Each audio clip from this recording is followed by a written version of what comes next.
Hello, Star Wars Galaxy of Hero players, and it's Shorto here. Today, I'm going to be talking about the neutral tag and what characters can make having the neutral tag.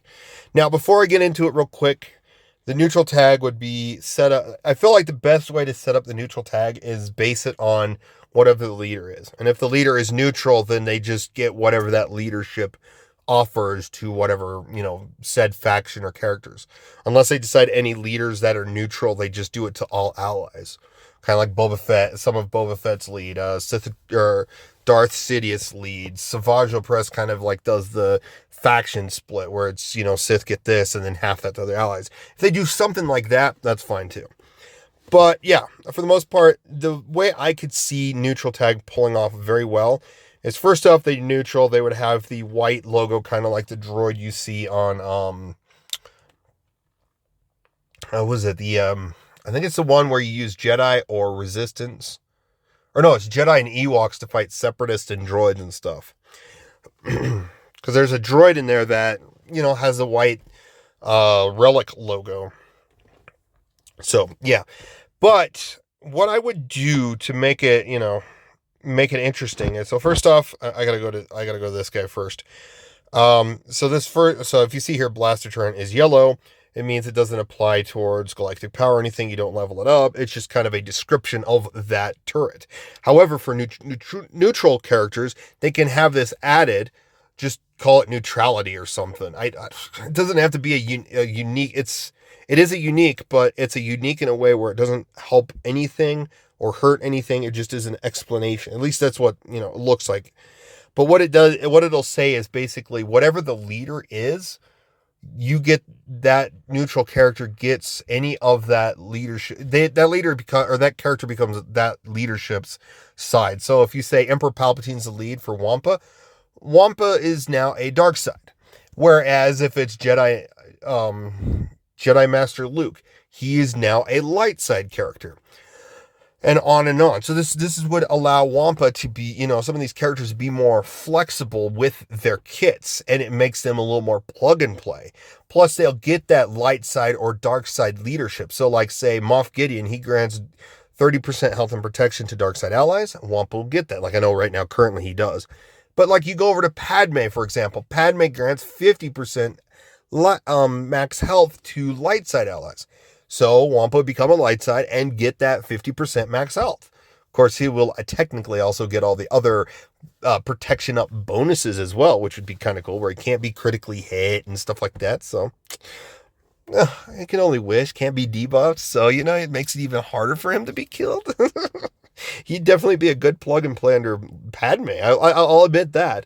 So that's kind of what I would say would be the best way to work with neutral characters. And then neutral characters are not restricted by, light side, dark side territory battles or any of the other battles in the game that are light side, dark side split. They can go into any one. They just end up being that fact or that side, either dark or light. So that's how I would, set it up. So I'm going to talk, I was talking about Wampa. Yes, Wampa makes sense because he is a beast. He's Hoth's nature, essentially. So, you don't look at a dog or a pit bull or a lion and see if they're dark or light. They are technically, they're technically neutral. There's no side to them. They just do things that's in their nature, that they're instinctive to do. So, Wampa, eats things. He attacks and eats things. He's got to eat. He's got to survive. So he attacked Luke because he saw Tauntaun. He was just hungry. Doesn't matter if he's dark or light. He's just hungry. So it makes sense for him to be, in that mindset of him being dark or light. Or, he's not dark or light. He should be neutral. So yeah, he's definitely one that I can see improve his playability or plug and play ability is if they actually made him a light side character. Next, Mando. The only reason why I say this is because of the first episode where he kind of, has someone cut up in half through a door on the very first episode, the very first 5 minutes. He has someone, but he's defending himself, but at the same time, he's also dealing with people, making fun of him and his armor, being disrespectful. Idiots. And it taught them.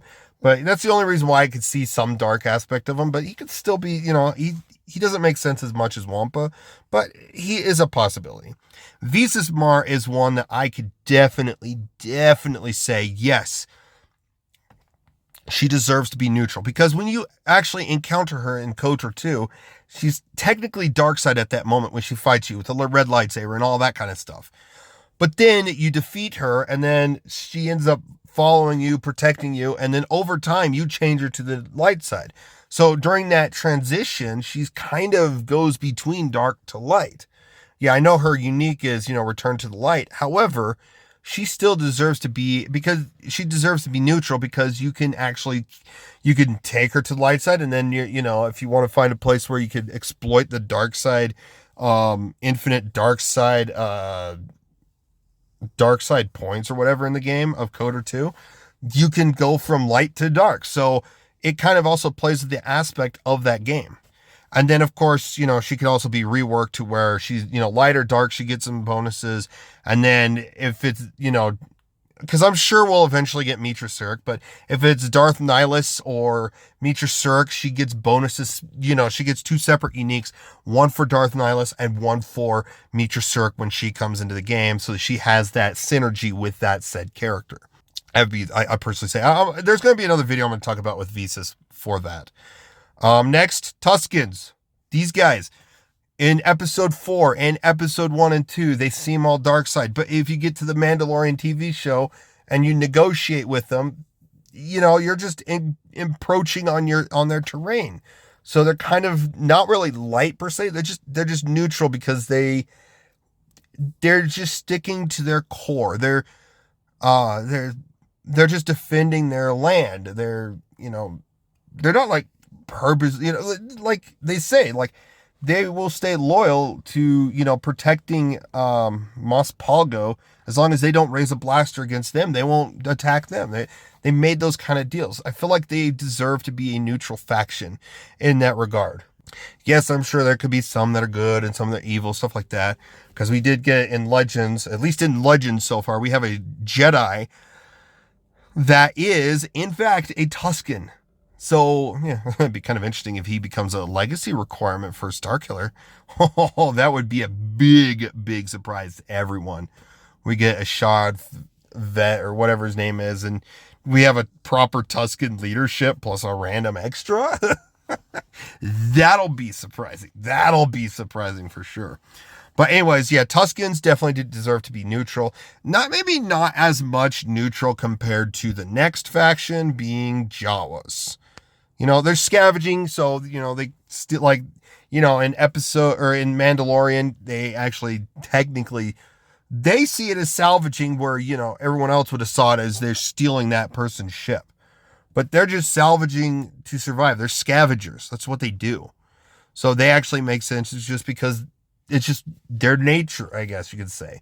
They are a species that branch out a bit to different planets, especially in Legends. Like, you get a Jawa that follows you around as the bounty hunter in Star Wars The Old Republic.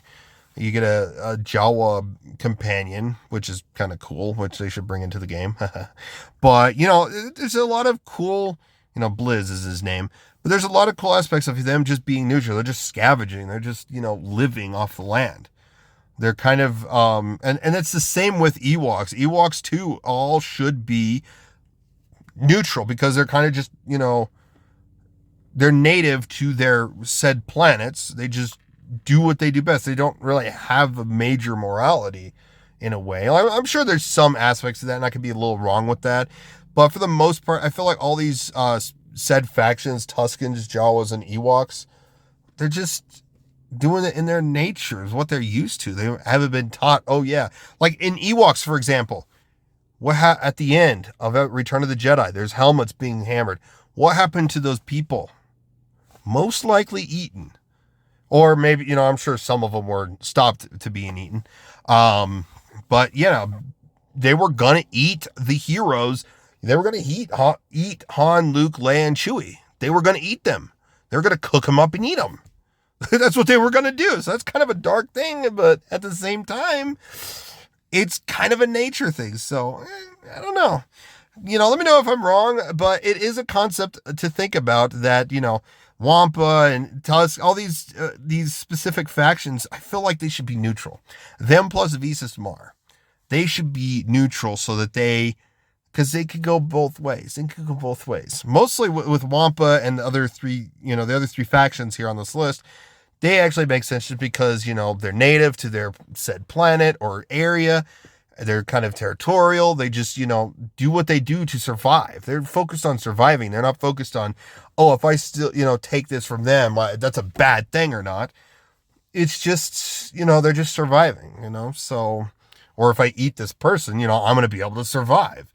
That's what Ewoks are thinking. And that's what Wampa's really not thinking about it. He's just instinctive. So, but again, let me know what you guys think in the comments below. Anyone I missed, anyone I didn't miss. What are your thoughts on this list?